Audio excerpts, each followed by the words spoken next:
Hello, I'm David the Collector, and I'm here to talk to you about my print archive. So in front of you, you can see a flat file storage that contains over 300 prints in it. Today I'm wearing a shirt by Supreme of the famous Mike Kelly. Supreme, I think, is a really cool skate company. They feature a ton of different artists. They have their own archive of all of these artistic things. And my next video has to do with Supreme too. So I like wearing shirts that have to do with the videos that I'm producing. It's a fun way to sort of wear fashion during the COVID times when you can't go out. So let's get into my print archive though. There are 5 drawers here. We'll walk you through all of them. On top right here, normally what I do is I flatten all of my prints. I haven't done that right now because I'm lazy. But I need to do that. I need to take them out of the tubes. They can't live in the tube for longer than a year or two. If you have prints in a tube, beware. They will go bad in a tube after a couple years. The paint will start to chip. It will get fucked up. You need to put them in between pieces of paper like this. So this type of paper has a name that I cannot remember right now for the life of me. I want to say plasticine, but that's not what it is. But yeah, you need to get paper like this. I'll link it in the video. This is how you store prints. You can buy it on Amazon or just your local art store. So you need to flatten them and store them in between layers of paper that keep them from bleeding onto each other or spreading any of the ink between the layers. So let's get to it. The first row has some original art in it. These are some of the bigger items that I get. So this is a Kristen Luong, Luc Pelletier drawing painting that they gave me. This is a lucky coin by Friends With You. I have some vinyls in here. We have the Girl Talk vinyl for Feed the Animals, one of my favorite sort of mashup albums of all time.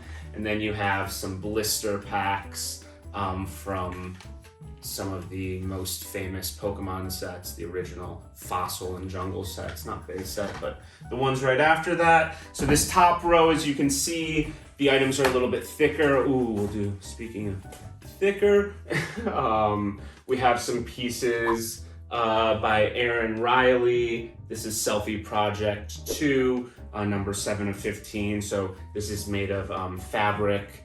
So yeah, any of the thicker items sort of went in this drawer. Underneath here, we have a drawer of original work. So there's some fun stuff in here. This is like a portrait that I was gifted from Sec for my birthday. Have some, don't tell anyone because not everyone likes this guy, but this is a secret piece that I'm not allowed to show.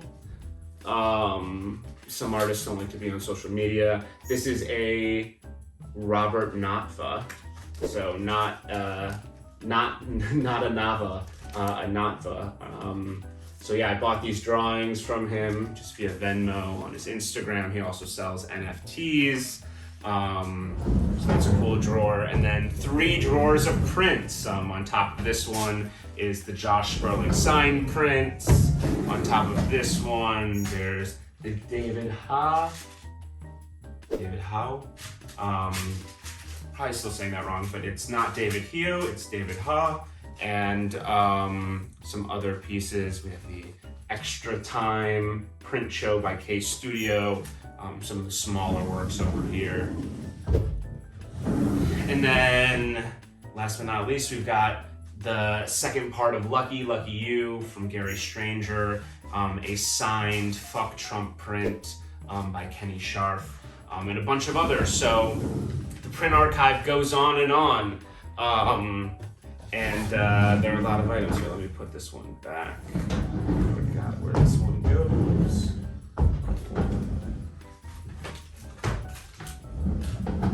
I've never sold any prints myself. Some of them hang in my friends' homes.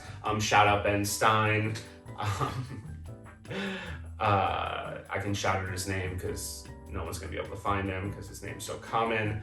I really like buying prints directly from artists as well. You have direct provenance then, so proof of ownership that you bought it from them, so people know it's real, and you're sort of giving money directly to them. It's putting money in their pocket, and it's sort of how they are able to support themselves and continue making art. I don't really buy anything by dead artists. Everything's by a living artist.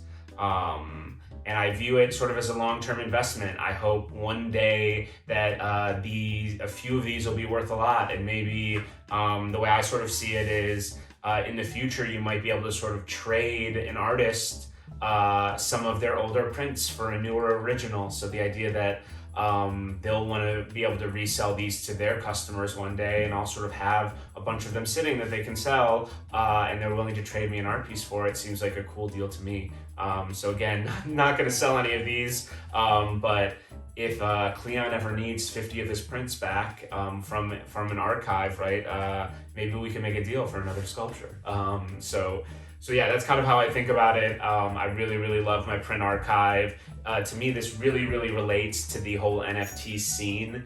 If you think about NFTs generally, I don't really need a digital wallet full of a bunch of digital art pieces when I have these prints by all of these visual artists that I've been collecting for years, and supporting them by doing that. I view these prints as sort of a more sound long-term investment, and also sort of a way to support art in real time. So I definitely think that once you've filled all your walls, consider getting yourself sort of a portfolio. You don't need to start with like a full cabinet like this, but even having a large portfolio that you buy on Amazon again is a great starter piece. I used to sort of have all these prints in just portfolios, and then upgraded to this when I no longer had room. So that should get you on your way. If you have any questions about my print archive, please let me know.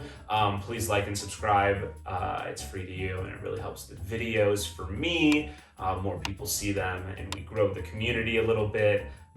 Please comment what your favorite prints are, and if there are any prints out there that you think I should be adding to my archive. I always like to add more prints. I'm sort of down to say yes to a print over sort of a more expensive original, just to get the artists in my collection and to be able to support them and sort of say, hey, this is dope, even though I'm just getting introduced to you and not ready to buy an original. This is like a great way to start. So yeah, let me know if you have any questions about it. Please follow me on Twitch so you can see when I go live. Thank you for watching. Have a good one.